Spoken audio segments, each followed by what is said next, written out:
Hello, നമുക്കിന്നൊരു gift box set ചെയ്താലോ? അപ്പോൾ അതിന് വേണ്ടിയിട്ട് കാർഡ്ബോർഡ് വേണം. കാർഡ്ബോർഡ് എന്ന് പറഞ്ഞാൽ നമ്മുടെ ബുക്കിൻ്റെ അട്ടയ്ക്കില്ലേ, അത് വേണം. അതിന് നമ്മുടെ പേപ്പർ ഫ്രെയിമൊക്കെ ചെയ്യില്ലേ, അതുമാതിരി 4 സൈഡ്സ് ആയിട്ട് മാർക്ക് ചെയ്ത് കൊടുക്കുക. അപ്പം ഞാനിത് അതിന് മെഷർമെൻറ്റൊക്കെ കാട്ടുന്നുണ്ട്, കാണുമോയെന്ന് എനിക്ക് അറിയില്ല. അങ്ങനെ ഒന്ന് മാർക്ക് ചെയ്ത് കൊടുക്കേണ്ട മെഷർമെൻറ്റ്, അത് നോക്കിയിട്ട് വരച്ചാൽ മതി.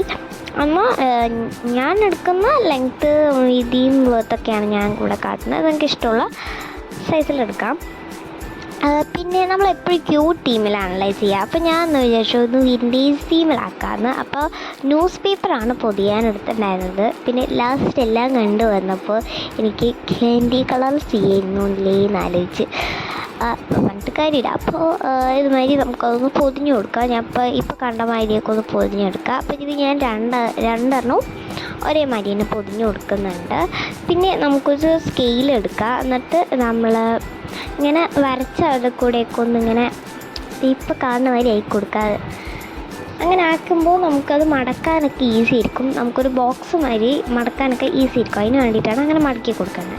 പിന്നെ നമ്മൾ റോസില്ലേ, അതിൽ ഇങ്ങനെയുള്ള വീതം സൈഡ്സായിട്ട് ഇട്ട് കൊടുക്കുക. ഈ കാരണമാതിരി എണ്ണ ഇടണം, ഇല്ലെങ്കിൽ തെറ്റിപ്പോവും.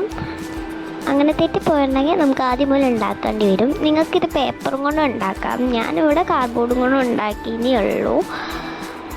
പിന്നെ നമ്മളത് എല്ലാ സൈഡും അങ്ങനെ ആക്കിയിട്ട് ഇങ്ങനെ കൊമ്പും വാലുള്ള ഷേപ്പൊക്കെ കിട്ടും. അപ്പോൾ അത് കട്ട് ഷേപ്പാണെന്ന് അറിയാം. ഈ കണ്ണാരിയൊക്കെ ഒന്ന് വെട്ടിക്കൊടുത്താൽ മതി. അങ്ങനെ രണ്ടും കണ്ണാരിനെ ആക്കി കൊടുക്കാം. പിന്നെ ഒരു ബോ കയ്യിൽ വെച്ച് കൊടുത്തിട്ടുണ്ടായിരുന്നു.